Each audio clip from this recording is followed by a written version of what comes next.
All right. Episode 101 of the Baker Fairburn Hockey Show is live here on Monday, December 29th, 2025. I'm your host, Chris Baker. You can find me on X at Sabres Prospects.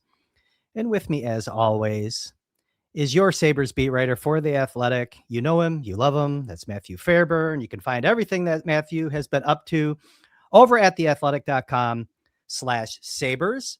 If you are watching this show on YouTube, which Matthew is becoming kind of the preferred method. It was usually 50-50, but the YouTube is just kind of taken off with this show. And it's because people are liking the videos. So like the video, subscribe to the Sabres Prospects YouTube channel, hit the notification bell so you know when a new episode is fresh and ready. And you can still listen to the show on Apple or Spotify or wherever you enjoy your podcasts. And if you're able to, leave a 5-star review. Likes. I want 20% likes. I'm back on the like train. We got to keep it going. It's the first show coming out of the Christmas break. I'm rested. I'm fresh. You're presumably rested and fresh, and so are the Buffalo Sabres. But before we dive in, Matthew, just on a personal note, how was the holiday? It was good. It was nice to get a little bit of a breather. It had been a busy few weeks there for the Sabres and for us here on the show. So And for the Sabres HR department? certainly for the HR department, it was a busier than usual holiday season. Long road trip, came back. Kevin Adams gets fired. I was really in scramble mode for the holidays, it felt like, but good to get things to slow down there. Kids are 4 and 2. I think we're pretty close to peak Santa magic in this household. So it was a pretty great Christmas. How about you? Great Christmas. Great Christmas. Got great haul of presents from Santa. Can believe he fit all the shit down the chimney that he did, that I was blessed to open on Christmas Day. Got a new ceramic pan. Those were big this year. Those were big. Dude, it's incredible. If you don't have one in your life, like an athletic subscription, you should get one because the thing's awesome. I'm going to do a little chicken piccata, I think, tonight. I love cooking, as I think you know, because you see all sorts of recipes texted to you and pictures of things that I make. But no, this pan is going to, I think, elevate the kitchen game. My problem is that I need a bigger kitchen. I need like kitchen stadium, like Iron Chef. So I'm working on that. That's my next little task, is to Knock down some walls or just buy a new place at this point. I need a new kitchen. But yeah. So you had a good little bounty. I did pretty well on Christmas, and I think Sabres fans had a nice package waiting for them under the Christmas tree as well, with an 8-game winning streak. And I think that's where I wanted to start today, because you have been busy. It's not like you're just sitting around eating cookies and whatever, getting fat like me. I mean, I am doing that, but dude, I'm getting fat. It's been one of those. Really, woo! I was doing good on the road trip. I was getting my workouts in at the hotel, and then come back and got sick and busy. So it's good time to get a reset at the new year, because a lot of calories consumed here in the last 7 days. Yeah, same here. So let's keep each other, let's motivate each other. I have plenty of motivation on my own, but yeah, got to get it together there. But no, 8-game winning streak, and you have been busy. You wrote about it today at The Athletic, and I think that's our kind of jumping off point into today's conversation, I think, is, we've seen this Buffalo Sabres organization, not necessarily this team, have a winning streak, a lengthy winning streak in the past. I think November 2018, the team ripped off a 10-game winning streak. And this one maybe looks and feels a little different, though, right? The current 8-gamer that the 2025-26 edition of the Buffalo Sabres are on. And I took a look at what you had posted here midday. So if you're one of those morning people that get up and read The Athletic, you didn't see this piece from Matthew Fairburn waiting for you. This came out around a lunch hour, but it's kind of like the anatomy of the streak, I think, for lack of a better term. And you really dove into what's sustainable, maybe what isn't, what needs to improve. And I think we just start there, because I think there's some things maybe that you found that are kind of real, if that's fair to say, about this streak, and maybe things that aren't. And I think it's a good conversation for us to have today. as the Sabres get ready for a 3-game road trip here. Some big games coming up to keep this going, and we'll get to that in a little bit. But let's just talk about your piece today at The Athletic. Yeah, they've got St. Louis, Dallas, Columbus here on the road. So a chance, I would say, to extend the streak to 9 tonight against a Blues team that's beatable for sure. And they owe them one, I think, after what the Blues did here in Buffalo a few weeks ago.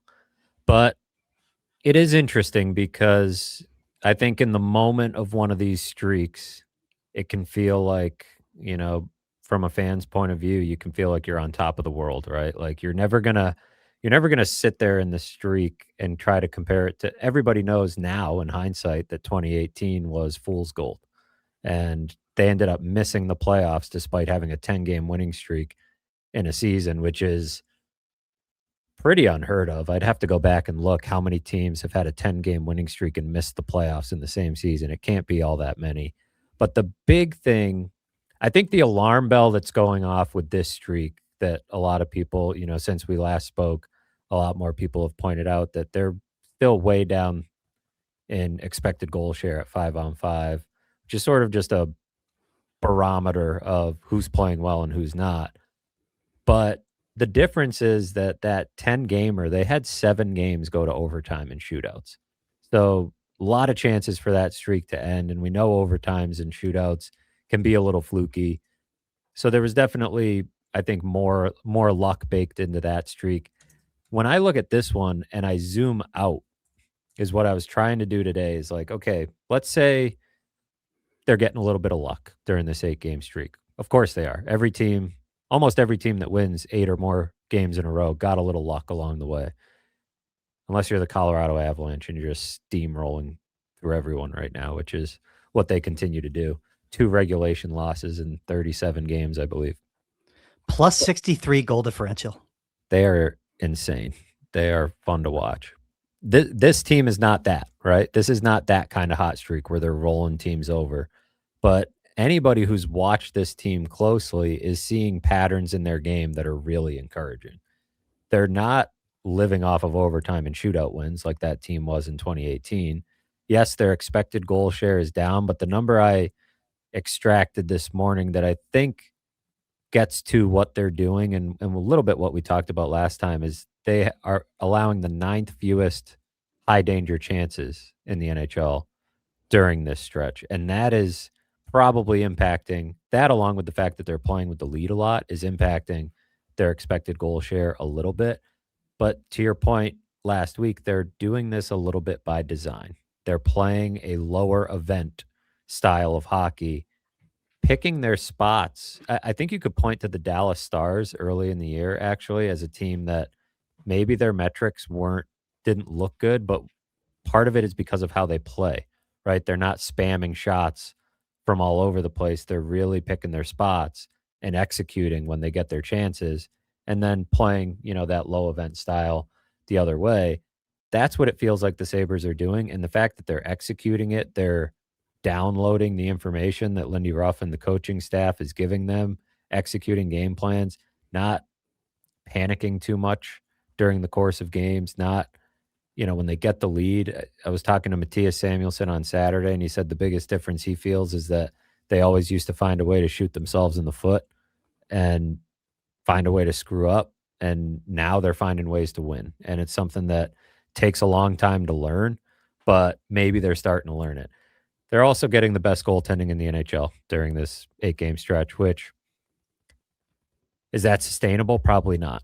But none of us really know, right? That's the beauty of goaltending sometimes in the NHL is it comes and goes and it's difficult to predict. But there are aspects of this. One is that Alex Lyon is, I think, you know, over the course of the season been really solid for them. I think he can sustain something close to this.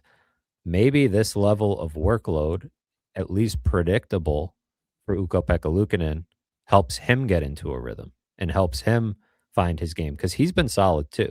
Yeah. The 2 games he's played during this stretch, both of them were solid, Not a high and volume of shots, but made a good few big some saves. big saves. Yeah, it's not about And it's about the saves you make. Yeah.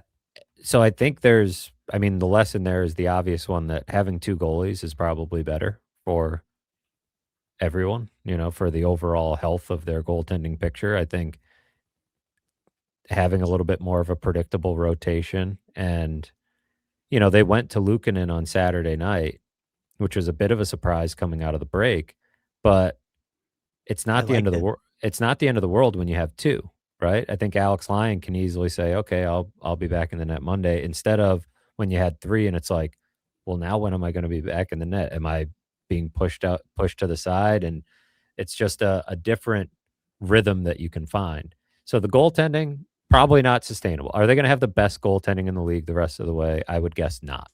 But can it improve based on what it was early in the season? Probably. And they're also much healthier, right? So you have I think when you zoom out and look at this team, they're about 15th in the league in 5-on-5 expected goal share over the course of the season. They're I think 14th best at preventing high danger chances. Like that is a team that should be on the fringe of playoff contention. They're getting some of the luck that they didn't get early in the season to balance the scales a little bit. And now, frankly, they're right about where they should be. They're, I think, 13th in the NHL in points percentage. So if they weren't in the Eastern Conference, they'd be really looking good.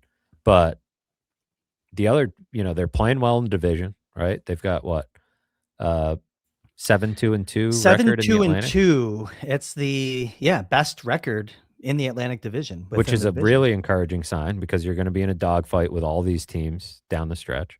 So I guess the too long didn't read version is there's it's not a perfect streak, but it's not completely phony either. This is a team starting to come together, starting to respond to the coach in a big way and play the type of hockey that they've been wanting to play.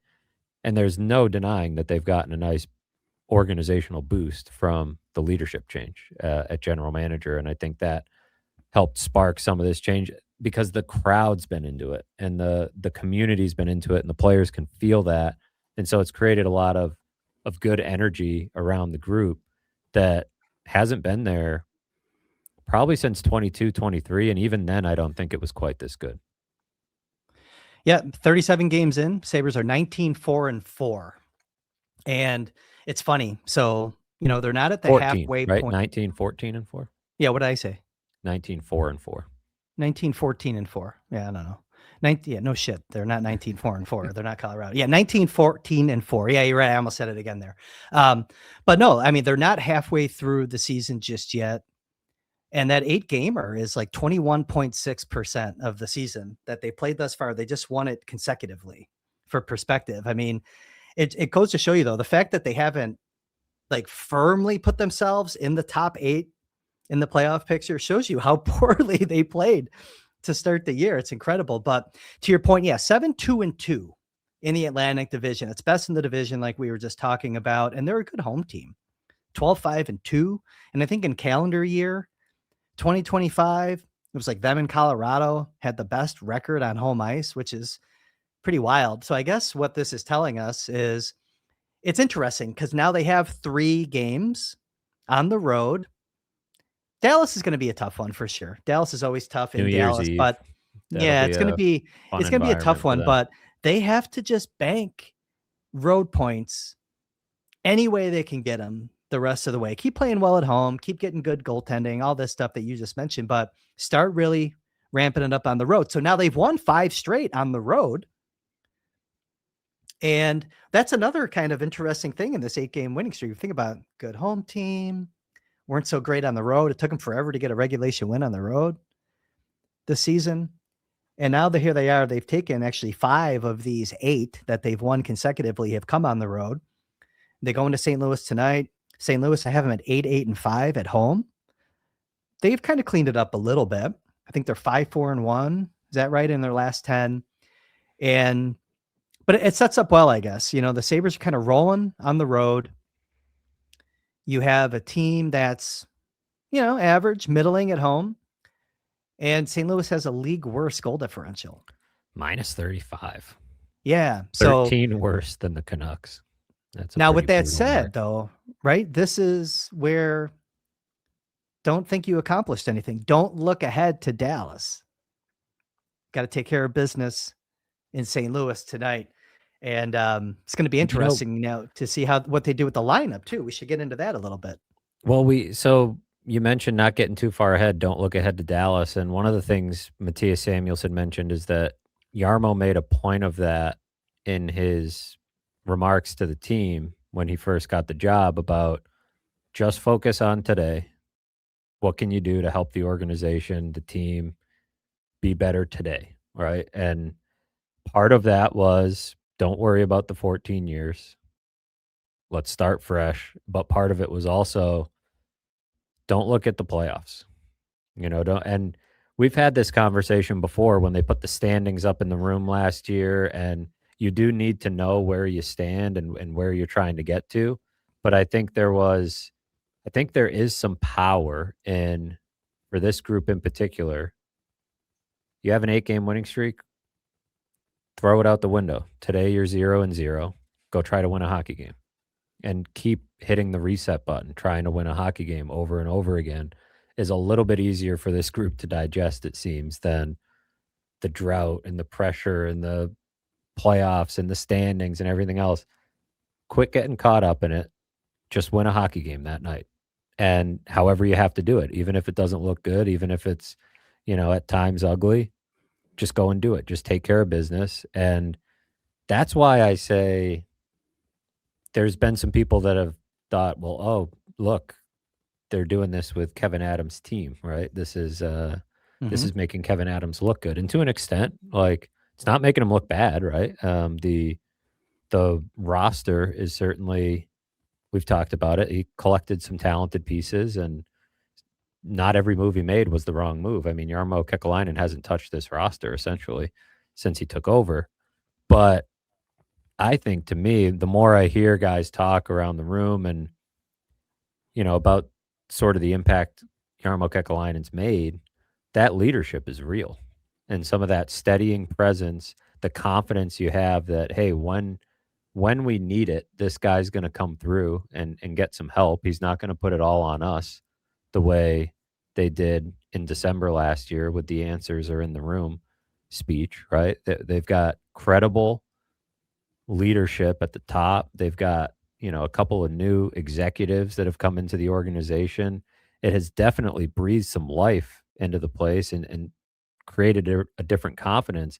But even like the tangible leadership, like in that message, like they were clearly, I think, absorbing what he was saying in a different way. Not to say Kevin Adams didn't say some of the same things, but I think the message had gone flat for a few years, to say the least. And so I don't say that to say totally discredit that, yeah, they're winning with Kevin Adams' roster, but I think it's a little crazy to think this doesn't have something to do with the leadership change as well.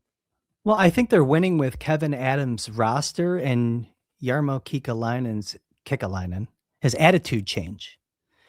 Because 7-game winning streak going into Christmas, they win their 8th after Christmas, and they do it without Rasmus Dahlin, That was big. which is something that they haven't been able to do. What was the record without Dahlin? Oh, 10-2 the last Oh, 2 10 and years 2.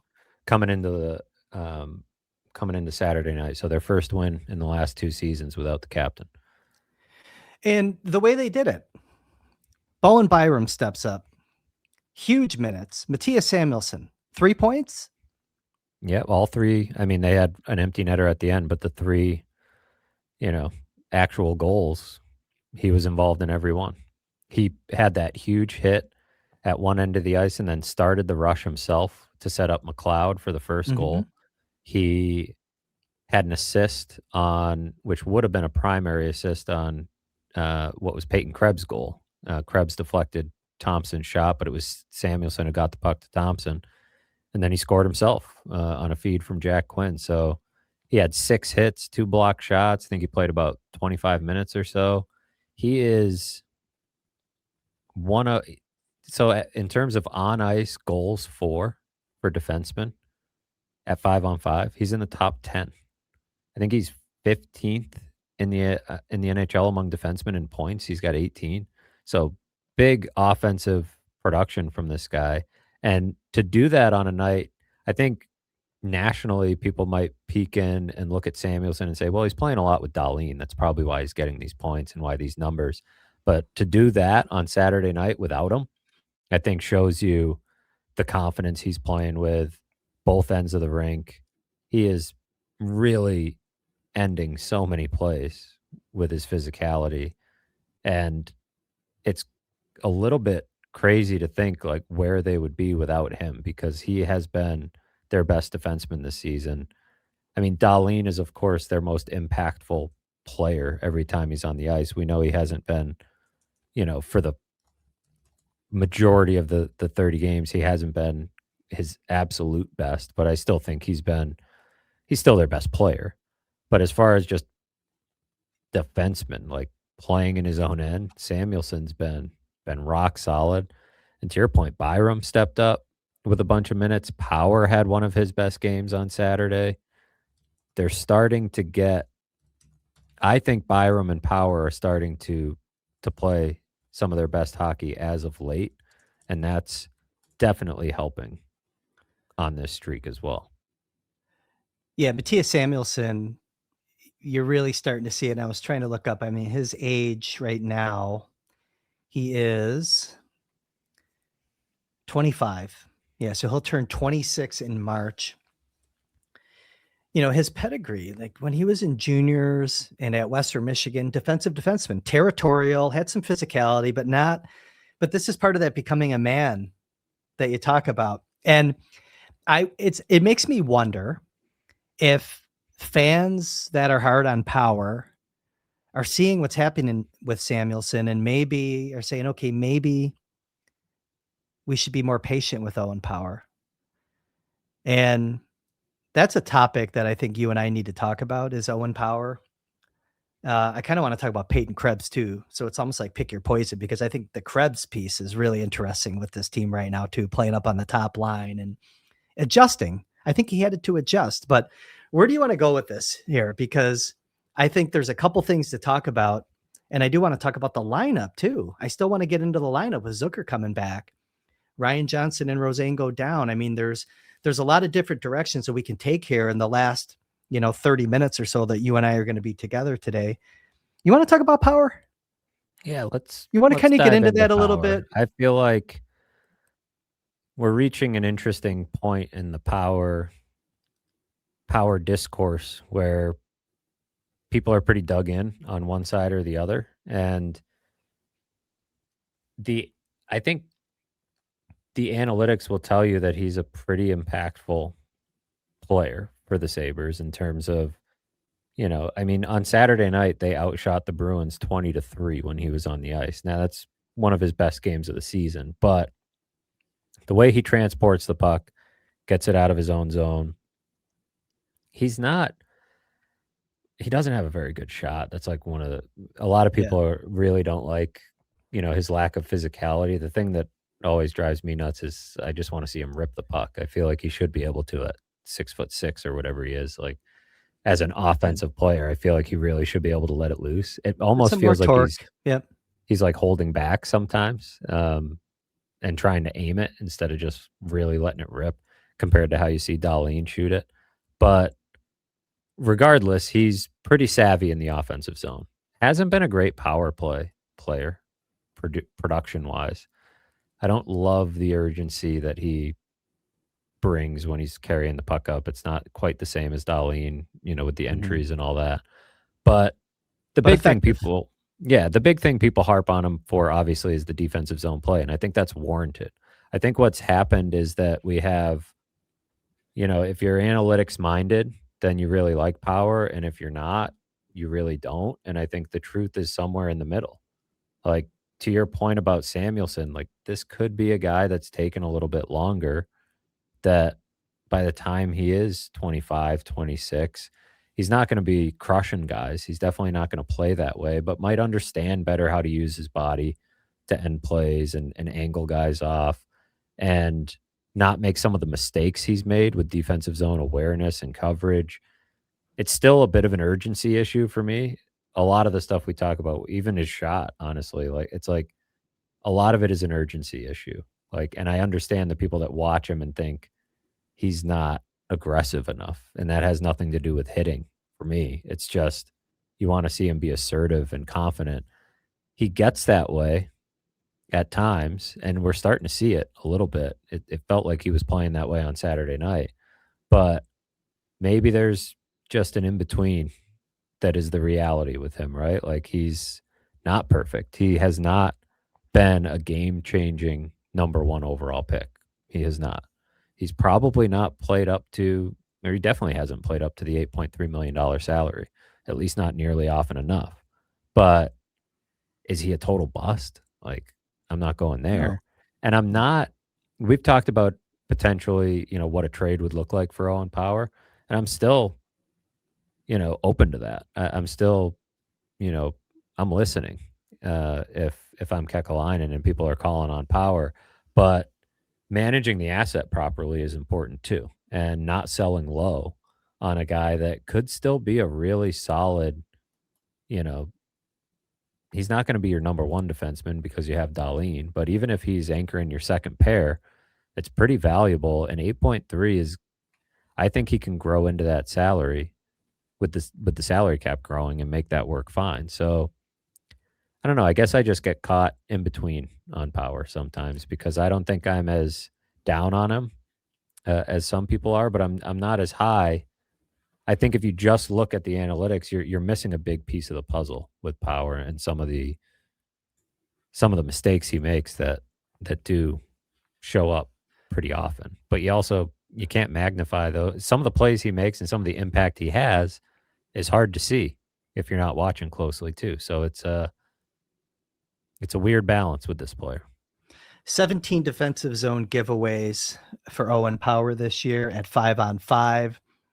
It's not a big number. I think the problem with the giveaways is that his giveaways more often lead to goals against, I feel, than Same some of with the other Byram, players, right? It's like he right? gives the puck away and it ends up in the back of the net. Yeah, and Byram has, for comparison, okay, Power has 17 D zone giveaways. Bowen Byram has 27 defensive zone giveaways. Rasmus Dahlin has 31 defensive zone giveaways. Has the puck a lot more, plays a little more minutes, but those are 5-on-5 numbers. I think the Power part of the issue with Power is when it relative to like what Samuelson's doing this year. Power just turned 23 a little over a month ago. And we talk about with Samuelson, okay, 25, 26, maybe by then Power will be the player. And I'm confident that he will be. I think the problem is, can you wait that long for that? That's 2.5, 3 years away. Can you wait that long? And the opportunity to make your team better, it's going to be there using him as a piece to make your team better. So yeah, I'm with you. I think that I don't think that Power is as awful as the general population, commenters, social media people make him out to be. And yet, I think a lot of it's because he was the first overall pick. And it's a tag that it's hard to outrun sometimes, And the contract too, right? Like and he's the already got contract. a big Yeah. contract. So Yeah. Well, you they're may tied together, right? He doesn't get yeah, that contract probably without being the first overall pick and projecting the potential that comes with it. but it comes back to it all ties into the conversation I feel like we've been having for at least a year, maybe longer on and I think Kekalainen may end up in this boat at some point where you feel like you have to decide between Power and Byram at some point, right? Yeah. Because Byram's going to be a UFA at the end of this 2-year contract and could walk to free agency at the end of next season. So what are you doing? What's the plan to maximize the assets that you have? Right now, it's fine. Like the blue line is sort of has the potential to be the strength of the team. I don't think it always is, but I think it has that potential when you have really four defensemen, all lefties, but Samuelson, Dahlin, Power, and Byram, who are capable of being high end players, and then you throw Kesselring in the mix, and it's not a bad group, if he can get going. But it does feel like when you think about balancing things out over the long term, You're gonna have to decide on Power or Byram. And I go a little bit back and forth on what to do with that because Byram's contract has complicated it, I think. Can you get Byram to stick around if Power's gone? Maybe. Maybe those are tied together, but the risk in moving Power is that you also lose Byram in a year and a half. Mhm. And then what? Then Yeah. you're down, two promising young defensemen, and you better maximize that return on Power because that could leave a pretty big hole in your lineup. It seems like we're back to Samuelson, Dahlin as your long term top. Like those Mhm. guys just play well together. Maybe Samuelson doesn't need Dahlin as much as he used to, but it feels like that's a good match, the two of them. So that leaves you with Kesselring on your second pair. You think long term, you've got Mertka.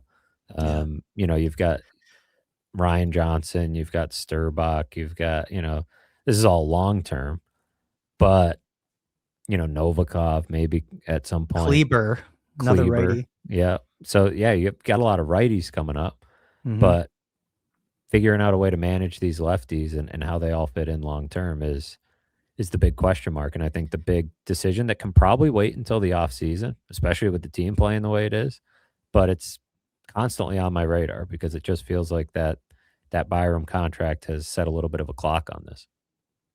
It has, and it's kind of funny, because I think when I look at the big picture and I think about Mertka on an assumption, and by the way, Mertka missed the first 2 games for the World Juniors. They added him today, so he's gonna make his tournament debut this afternoon. So if you're looking for a little pregame ahead of Sabres Blues, Czechia plays Finland. I think it's 3:30 this afternoon. Mertka will make his debut on an assumption that Mertka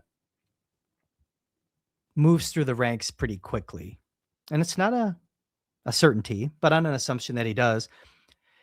Mertka Power is compelling to me. Mertka Byram is really compelling to me. And we talked about it over the summer.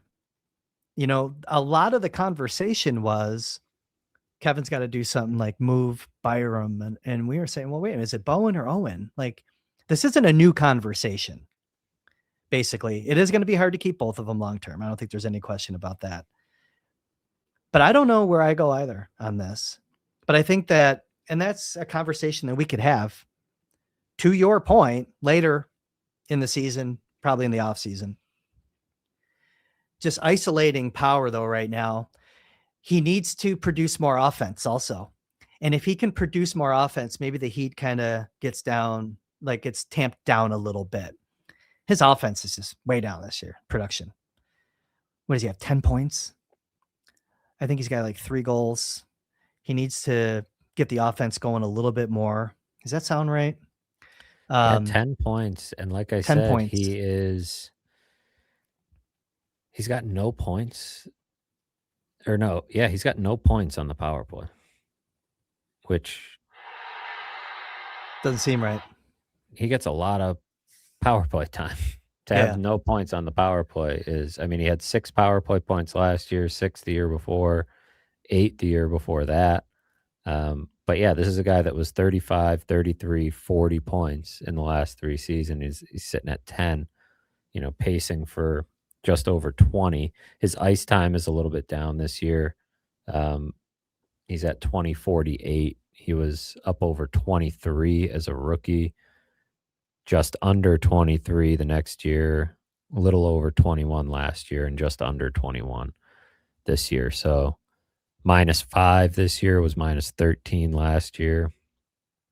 But yeah, the fact that he's got no power play points, it's part of why you can't keep both. It's like Byram should want some of that time, should want that chance to quarterback that unit, and I think he's got a case to do it, right? Like, they've gone with both of them at times on that unit. See who's got more power play minutes for the team this year. It's probably Power, but I'm curious how close it is. Um, but like that's I think part of what Byram would want assurance of if he's going to stick around long term. While you're looking for that, I know we said we'd talk about it later in the year, and we will. But considering Jarmo Kekalainen's comments about character, compete, while looking at the present, but also projecting the future, where do you think the new general manager of the Buffalo Sabres lands on these players, like in terms of a preference? Byram actually has more power play time than Power He this does. year, so that's interesting. By about 13 minutes. Um, Okay. so they're starting to see it, I guess. Also, I would not be surprised if Kekalainen would prefer Power. I mean, when you talk about or prefer Byram, Byram. when That's you where, yeah.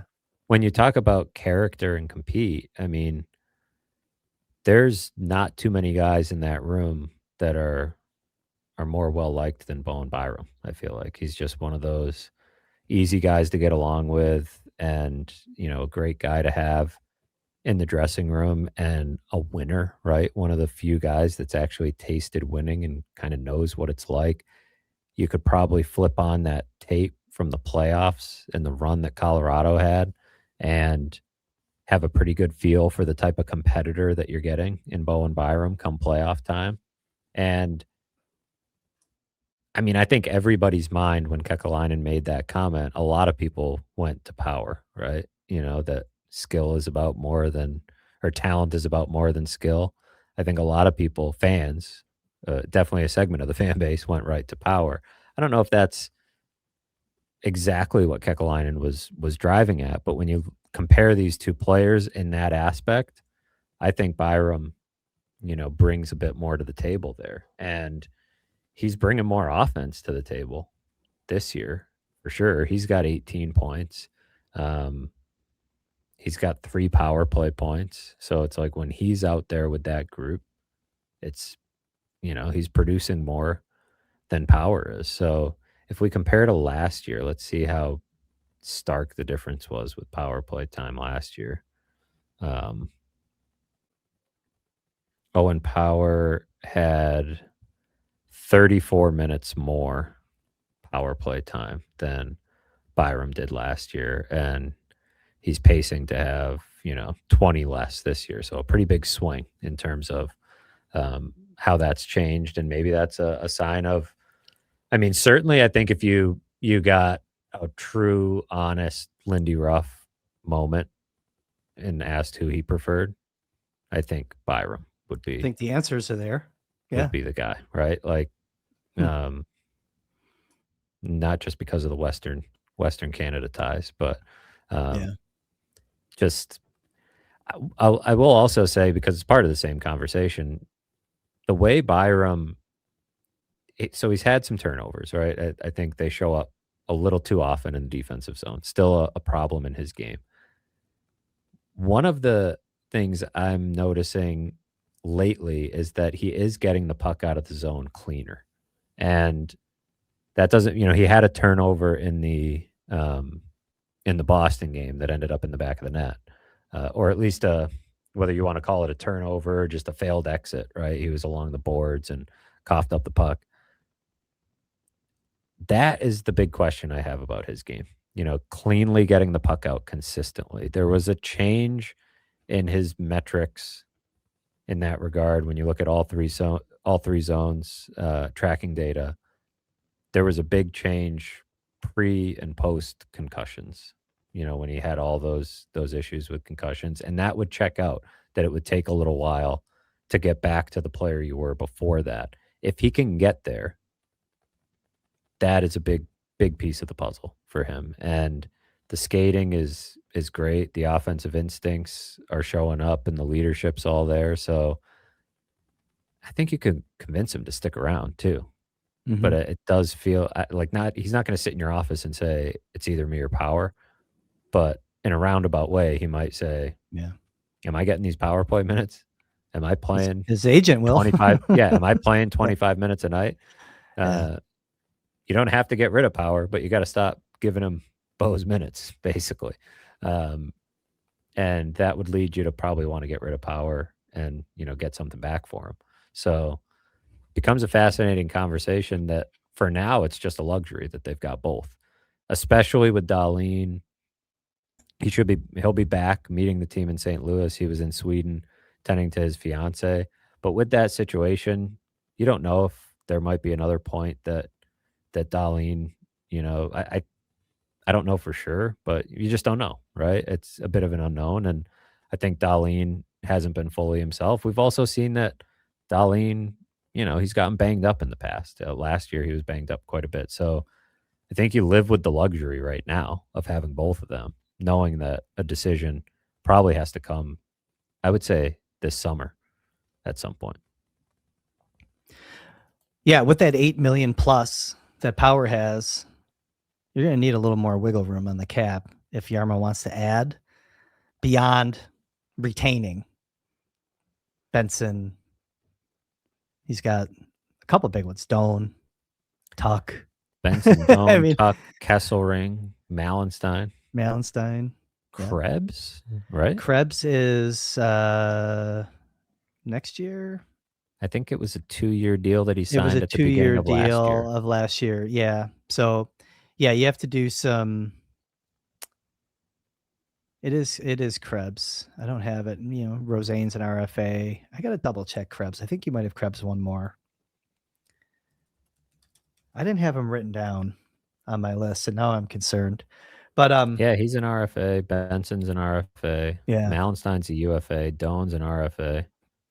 Josh Dunn's a Krebs is one I want UFA. to talk about, though. Like we talk about character compete.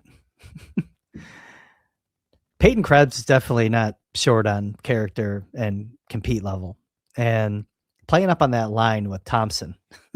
it's I don't think we had that forecasted this year, but it's interesting to look at this setup with Zucker coming back now healthy. And what do you think how are they going to handle the reinsertion of Jason Zucker?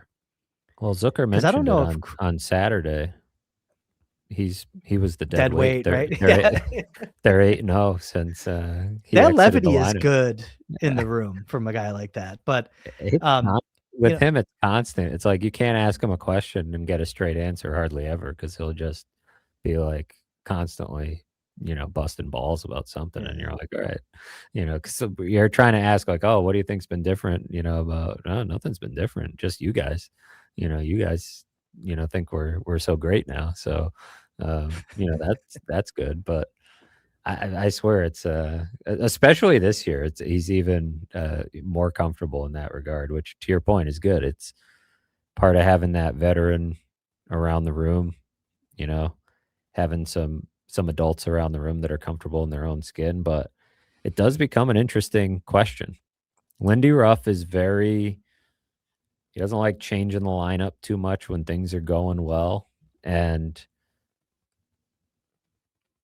you could look at it and say Zucker, you could pop him in where Krebs is, right? And move Krebs back down to where he was. That would be one way to do it. But that line's not really the problem right now. That line's going pretty good. Thompson has 11 points during this stretch, I believe. Peyton Krebs or Thompson has 11 5-on-5 points. He might have even more in this 8-game sample. Krebs has the most expected goals of anybody during this 8-game segment, which might be boosted by that. I'm sure he had a very big expected number on that empty netter that he whiffed on the other night. Um, Yeah. that would have been a good one for him to get. But he has 2 goals. He is all over the puck. And like when they were trying to hold off the Bruins with the empty net, he was all over their guys, playing that 6-on-5. He's playing Really, similarly to how what makes Benson so effective when playing with Thompson. He's playing similarly, like mindset wise. yeah, and you need, Lindy Ruff mentioned it after the game Saturday. He doesn't wear out. He's always going. And we've talked about like it's just a guy you can count on to be going night after night after night. And I asked him after the game about getting used to playing on that line because it's a little bit jarring to go from being a fourth liner to a first liner. And, he mentioned he had to kind of remind himself to not force it, to not play to stay there, and to just gradually, play his game and gradually Grow. Yeah. let it let it grow, let it build, and figure out the chemistry with the guys.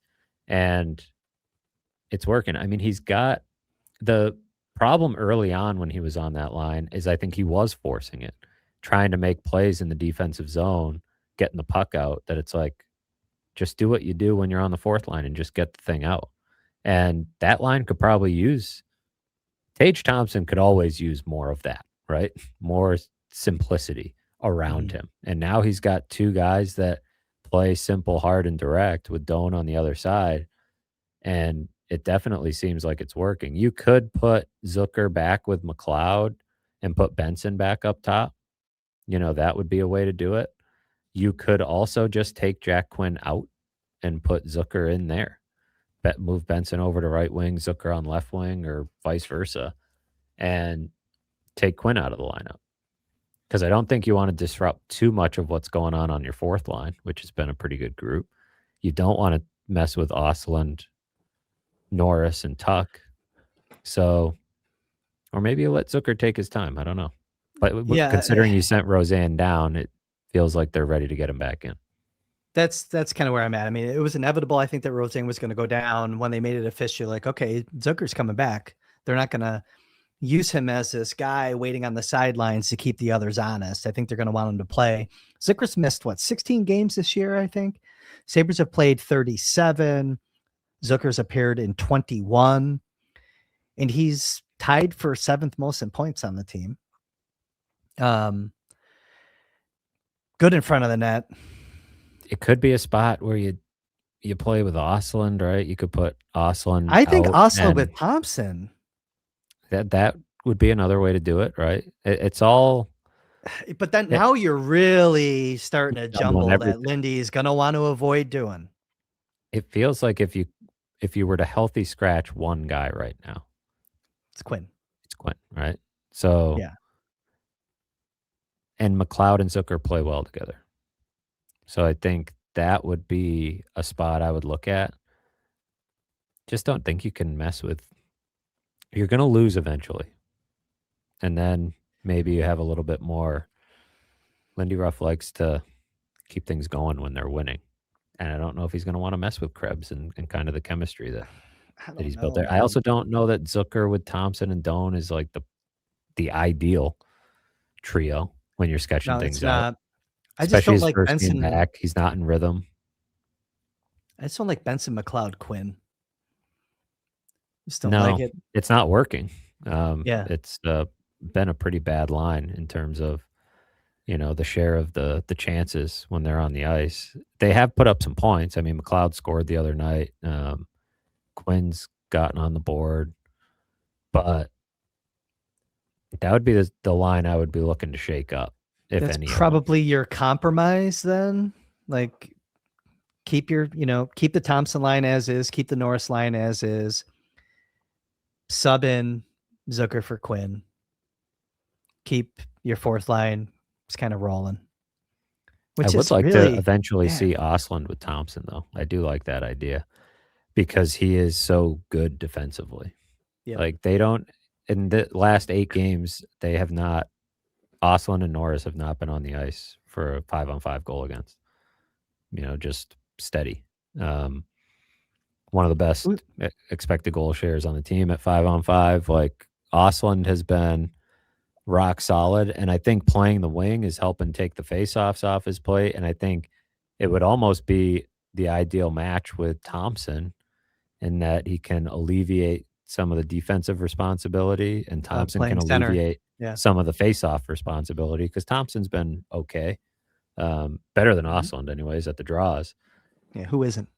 Well, yeah, and part of what Lindy Ruff mentioned about Krebs is that they like having that left-handed option for the faceoffs Mm. with Thompson, which Benson doesn't really provide. I mean, I guess you can have him take faceoffs, but um, Who It's an is the Sabres interesting top idea. line right now? It's Norris line, right? It is. I mean, Thompson line is listed as Yeah. the top line, but the 2 Hmm. best all-around forwards are probably on that Norris.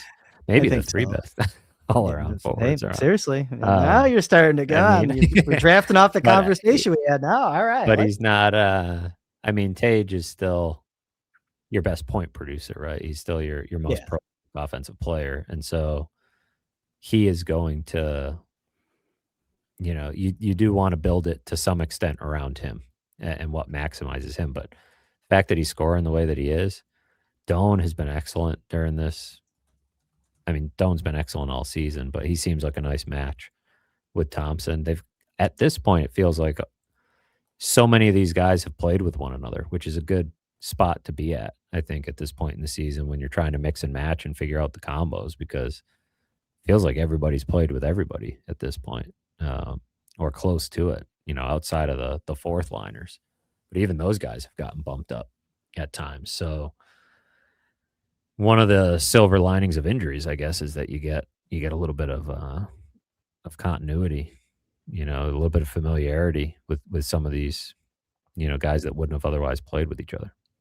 I think the Zucker conversation is fascinating. It's going to be fascinating to see how Lindy, when and how he re-implements Jason Zucker.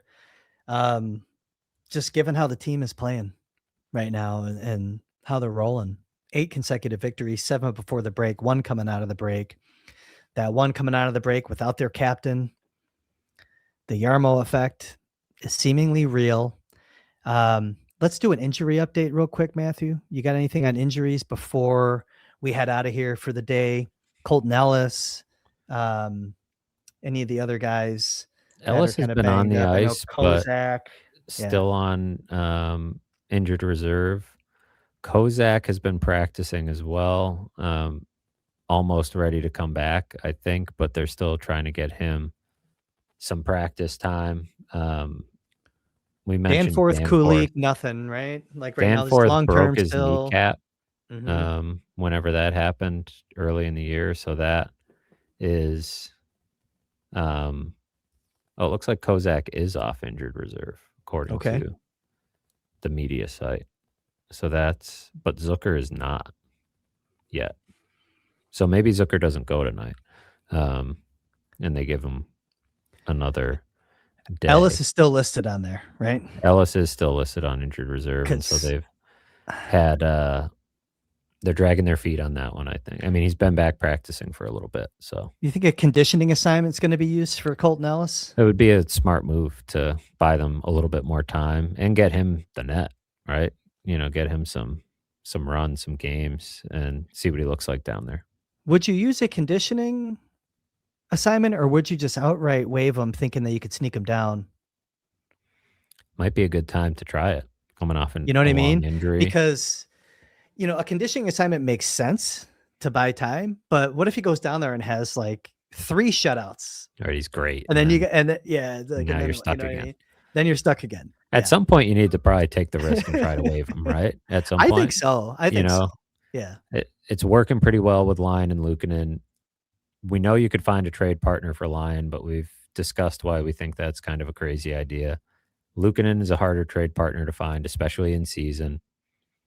Maybe he can go to Milan, and I don't think he's going to get any games if he's playing for Team Finland.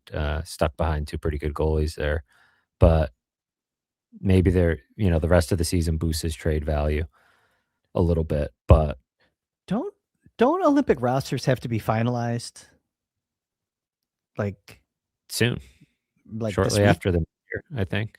I think it's Uh, like by the 31st, maybe? Is that right? Why is that? Keep in mind, I know this is great podcast content. I don't know. I'm trying to figure it out on the fly. it's soon. It's in I thought that around they the New have to Year. be Yeah. finalized like this week. So, Tage, you're feeling Tage, right? Tage all of Michael Russo's reporting has Mhm. suggested he's going to be on that team. He'll Yeah. be, I think Luke Dahlin's already on Team Sweden, right? Is that right? Yes. Yes. Um, Curious whether he will play. I assume he will, but that would be a good chance, obviously, for him to get a break and get some time at home with his fiance. So I'm curious. He'll be closer. I don't know her travel situation, if she'll be able to get there or not. Um, getting to Milan is probably a lot easier than getting to the United States. But you'll have Dahlin, you'll have Thompson. I think you'll have Luukkonen on Team Finland. Mhm. That's it. Beyond that, that's about it, right? No. They're Samuelson hasn't done enough to make Team no, USA, but especially with he how stacked they are. He's in 4 approaching, years. though, their dirty dozen, though, because they have USA has an impressive fleet of defensemen. I was looking at, it's not just Faber and Quinn Hughes, obviously, McAvoy, Slavin, Werenski. I mean, there's 5 right there. Sanderson. But then you have these other guys like Seth Jones, probably going to make the Olympic team. Don't you Yeah, think? and you've got some young guys coming up. It'll be interesting in 4 years because Samuelson will be almost 30. If he can continue on this trajectory and become that real rugged, shut down.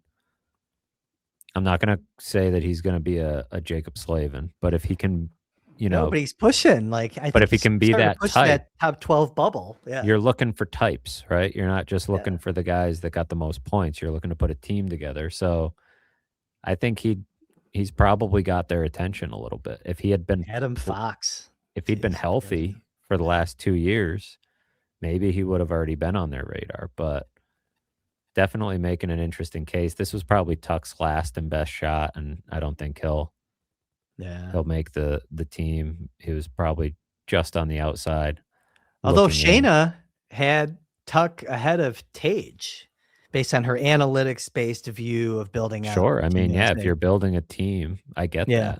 that. Um, I totally get that. If you're trying to find a guy that can play right wing on your fourth line and kill penalties, you'd probably rather have Tuck. But Yeah. I think they didn't like leaving Tage at home and need a little bit more scoring pop. He got the golden goal at the Worlds. It just seems like they really want him there. Beyond that, even No, long that's it term, though. it's tricky to see who fits in. Um, Mertka, Mertka maybe one day. Hellenius. Kulik will. Hellenius. Mhm. Osland, I guess. Oslin. You know, Look at the could. World Junior Yeah. kinda, pedigree and high performers there. It's usually a sign. It's a sign. It's not everything, but it's a sign. But I don't know. Hey, I just took us into the like weird cul-de-sac. I'm going to pull us back out onto the main street because we do have a hard out today and we want to get out of here. But yeah, it's going to be very limited, I think, to put a bow on the Olympic That's a good thing conversation. for the Sabres, honestly. Actually, it is. Get the Yeah, rest, right? it is. I mean, you're gonna have obviously 2 of your most important players, um, playing in Dahlin and Thompson, and uh, you hope that they can, stay healthy and, get a lot out of the experience, but beyond that, everybody else can rest up and get their bodies right, and for a team that's been banged up, that's Yeah. a huge benefit down the stretch, especially when you look around, there's probably gonna be a lot of rosters that have quite a few Olympic participants. I'll be curious what the breakdown is when everything is out of who's got the most guys, but the Sabres are going to probably be near the bottom in the Eastern Conference, and that's a good thing. It is a good thing for them. Yep. Be rested because it's all about how you finish. It's all about how you finish. But in the meantime, bank points if you're the Buffalo Sabres. That's what it's all about. Matthew Fairburn, it's good to kind of knock the rust off after a little break. Let's continue to knock the rust off with your plugs, and then we'll be on our way. Yeah, head to theathletic.com/sabres, and you can find everything I write there. And of course, subscribe to the YouTube channel. It's been great to see not just the numbers of people watching and liking and all that, but the subscribers on the channel is growing, which is a good sign. I feel like we've picked up probably, I don't know, at least a few hundred in the last couple of months. And I think when I looked back year over year, we're up almost 1,000 since the show started. Yeah. So that is All right. pretty cool. So appreciate everybody. Will this be our last show before the new year? Maybe not. I think we can squeeze another one in. Yeah, I'd I like think we to. can I'd like to. before January 1. So we'll save our end of year thank yous for then. But thanks everyone for listening and reading and all that, and we'll talk to you soon. For Matthew Fairburn, you can find all of his work over at theathletic.com/sabres for the production crew, who's kind of interested to see Murtka make his World Junior, at least the 2026 tournament debut today for I just Czechia. hope they haven't blown away. Yeah, right? No kidding. I It's was like out there walking 70 in the mile an hour apocalypse gusts. today. It was crazy, man. It was crazy. Yeah. Garbage day in Oh, my well, neighborhood, I and did it's no, you know what? I all tied over them the place. down. I did tie down the production crew. So put a tarp over them and tied their asses down. Yeah, so we'll take them some hot cocoa after the show. But yeah, for them, I'm Chris Baker. Baker Fairburn Hockey Show out. We'll see you next time.